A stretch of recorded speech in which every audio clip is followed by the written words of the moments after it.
पढ़ेंगे snowflakes English class 4 से chapter number 8 the puzzle of the pots के question answers. Okay, question answers को करने से पहले आपको पता होना चाहिए कि आखिर जो चैप्टर है इसमें स्टोरी क्या है, किस बारे में है ये कहानी, है ना।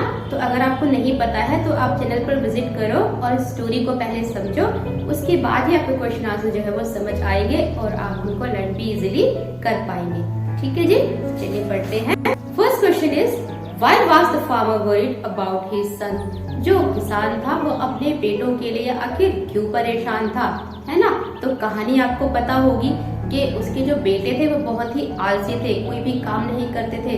तो जो किसान था उसको ये चिंता रहती थी कि मेरे मरने के बाद आखिर मेरे बेटों का क्या हो, वो कैसे सरवाइव करेंगे इस दुनिया में, है ना। तो चलिए देखते हैं, इसका आंसर आप लिख सकते हो। The farmer was worried about his sons as all of them were very lazy. जो फार्मर था वो अपने बेटों के लिए इसलिए परेशान था क्योंकि उसके जो सभी के सभी बेटे थे वो एक नंबर के आलसी थे। Next question is where did the farmer keep his will. जो फार्मर था उसने अपनी वसीयत आखिर कहाँ रखी थी। तो आपने अगर कहानी पढ़ी होगी तो आपको पता होगा कि उसने अपनी वसीयत रखी थी अपने बेड के नीचे। अपने बेड के नीचे उसको दबाया हुआ था जमीन को खोद।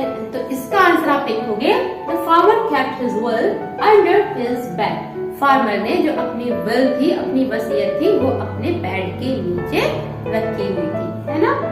कह सकते हैं कि दबाई हुई थी जमीन के नीचे। तो थर्ड क्वेश्चन है why were the brothers puzzled. जो भाई थे वो जो तीनों के तीनों भाई थे वो आखिर परेशान क्यों थे, असमंजस में क्यों थे।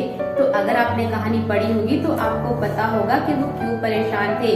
तो जब उन्होंने जमीन को खोदा था तो वहाँ पर उनको मिले थे 3 पोर्स जिसके अंदर कुछ न कुछ चीजें भरी हुई थी, है ना।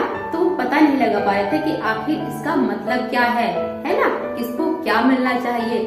तो इसी बारे में ये क्वेश्चन का आंसर आप लिखोगे The brothers were puzzled because they tried hard to find out the hidden meaning of 3 pots but failed। यानी कि जो ब्रदर्स थे वो परेशान थे, असमंजस में थे क्योंकि जो घड़े तीनों के तीनों जो घड़े जमीन को खोद कर निकाले थे उनके अंदर जो भी चीजें थी वो समझ नहीं पा रहे थे कि आखिर इसका मतलब क्या है ना। बहुत कोशिश की लेकिन फेल, नहीं पता लगा पाए, तो इसीलिए असमंजस में थे, बड़े परेशान थे, है ना।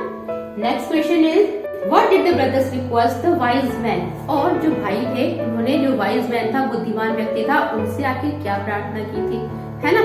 ये आपने स्टोरी पढ़ी होगी तो आपको पता होगा कि जब वो सॉल्व नहीं कर पाते हैं पजल को तो वो एक बुद्धिमान माने जाने वाले व्यक्ति के पास जाते हैं और उनसे रिक्वेस्ट करते हैं।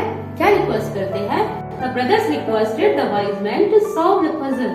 तो जो भाई थे वो रिक्वेस्ट करते हैं बुद्धिमान आदमी से, इनकी जो पहेली है इसको सॉल्व कर दो, आखिर इसका क्या मतलब हम पता नहीं लगा पा रहे, है ना।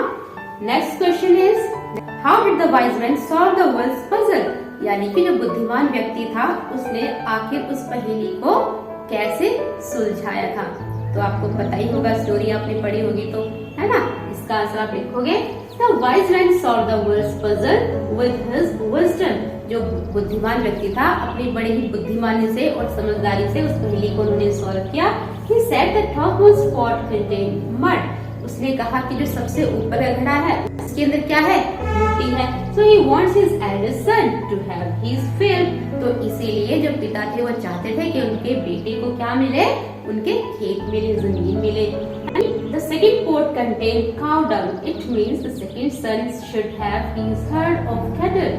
और जो सेकंड पोर्ट था उसके अंदर क्या था, काउ डंग यानी कि गाय का गोबर था। तो इसका मतलब साफ था कि जो पिताजी थे वो चाहते थे कि मेरा जो सेकंड बेटा है, जो दूसरा बेटा है, उसको मिले मेरे सारे के सारे कैटल्स, पशु है। The last pot contained straw which is golden in color। और जो सबसे लास्ट वाला थर्ड पोर्ट था उसके अंदर थी स्ट्रॉ, सूखी घास थी जो कि गोल्डन हो जाती है, सुनहरी हो जाती है सूखने के बाद, है ना। That means he wants his youngest son to have all his gold। और इसका साफ मतलब था कि जो किसान था वो चाहता था अपने सबसे छोटे बेटे को अपना सारा का सारा गोल्ड देना।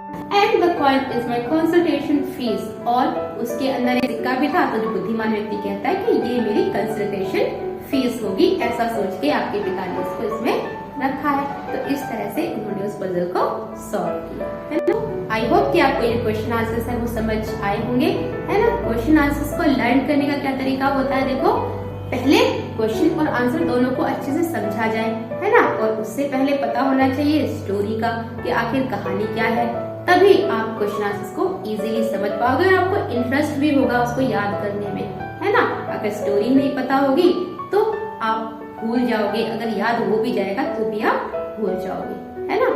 तो इसीलिए पहले समझो और बार बार उसको रिपीट करो और लिखकर देखो। तो इस तरीके से आप क्वेश्चन आंसर्स को इजीली लर्न कर सकते हो।